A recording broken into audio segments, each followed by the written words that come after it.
Hello everybody, it's Miss Mansfield here from Deanholm, and today we're going to be looking at writing an opening of an adventure story. So first of all, I sat down and I thought about what needs to go into the opening of my adventure story. So normally in the opening of the adventure story is where we would sort of introduce our characters and maybe a bit of the setting of where they kind of are and what they're doing in their story. So I sat down and I thought about who I wanted my two characters to be, and I came up with Lucy, who is going to be neat and tidy, goes with the flow, and is always late, and Mason, who is quite bossy, likes to play football, and often can get quite grumpy. And then I thought about where they were going to be at the start of my story, where my setting was, and they are going to start off in the garden and then go to the park. So I then thought about what I wanted to include in my opening, and I know by this point in the year of year 3 we have learnt lots of our writing skills, so I'm hoping to include all of my writing skills in particular. I wanted to include some speech, an expanded noun phrase, use an adverb as an opener to my sentence. Homophones and common exception words are all spelt correctly. Put some prepositions and some conjunctions in. Okay, so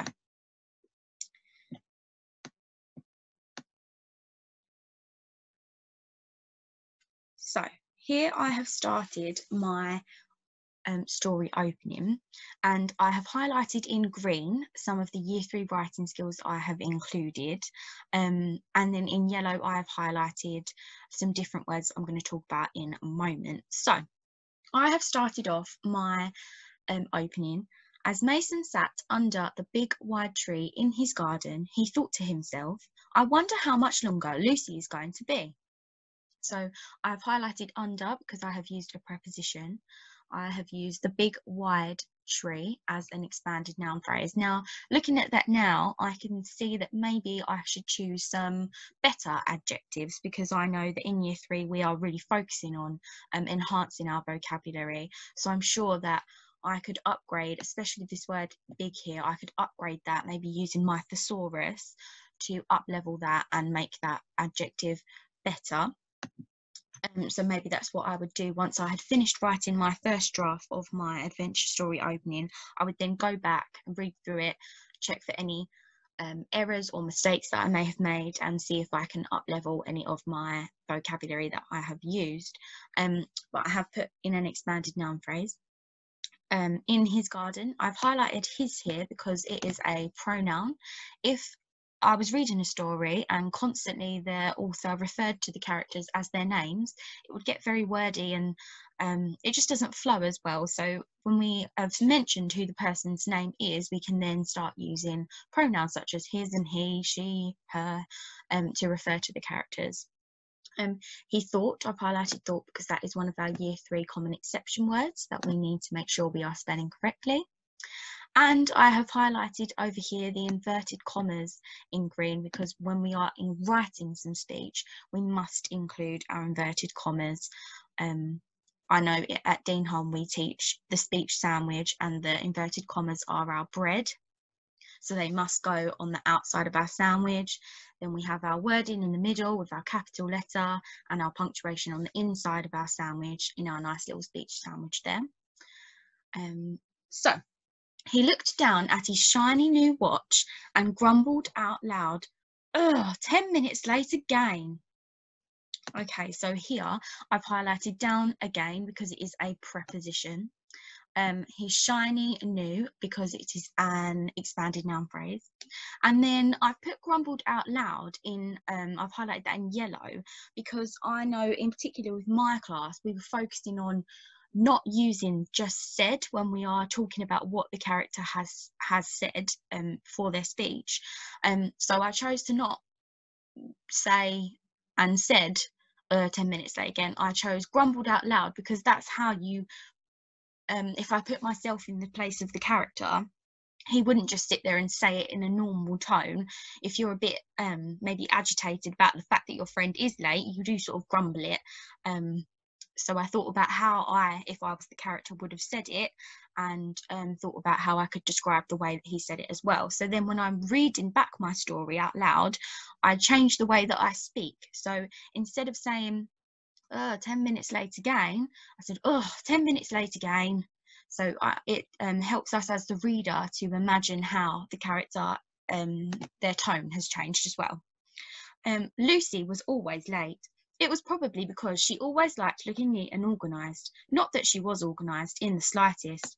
She would always show up at the last minute without being prepared for the day ahead. So there, I've sort of introduced my character of Lucy without directly describing her. I've just sort of said what she's like a little bit in comparison to Mason. Mason, on the other hand, regarded himself as the leader of the pair. Finally, Lucy popped her head over the fence. "Hi, ready to go," she announced, completely ignoring the fact that she was very late. So here I have highlighted the word pair because that is a homophone. There are more than one way. There is more than one way of spelling the word pair. So I've made sure that I have chosen the correct spelling for the context of my word. And then I have highlighted finally in green because it is where I've used an adverb as an opener to my sentence. And when we use an adverb at the beginning of our sentence, we need to remember to put a comma afterwards. So finally, with my comma, Lucy popped her head over the fence. "Hi, ready to go," she announced, completely ignoring the fact that she was very late. So again, there, by saying announced, I have chosen that word instead of said, because she's popping her head over the fence and she is not just going to say it in a normal tone. She's excited to see her friend. I've envisioned here with my story that Mason and Lucy are a pair of best friends, and I've hinted here the fact that he was sat in his garden and Lucy has popped her head over the fence, so maybe that they are neighbours, and I haven't directly said that. I've been quite I've thought quite a bit about how I sort of hinted at that information about the characters. So she popped her head over the fence. But I think about when I was younger and my friend that lived next door used to pop over and say, "Do you want to play?" That she was my neighbour. So I'm relating my story back to personal experiences that I have had. And then completely ignored the fact that she was very late. Again, that just sort of tells you more about what her character is like. Okay. Mason looked at her, raising his eyebrows, rolled his eyes and sighed. The pair walked at a brisk pace. So here, instead of just saying the pair walked to the park, I've said the pair walked at a brisk pace, meaning that to show really that obviously Mason was a little bit annoyed about the fact that she was late and he obviously wanted to get to the park. So he's obviously made them walk at a fast pace. And brisk here is a word that is similar to fast, and I have sat down and chosen that word meaning fast, but I have used my thesaurus to up-level my vocabulary there.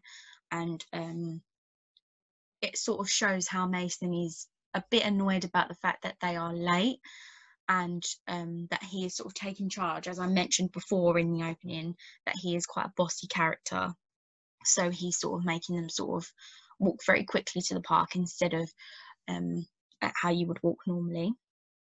"Ow, Stitch," Lucy complained, and I've highlighted complained there again because it's an alternative to said.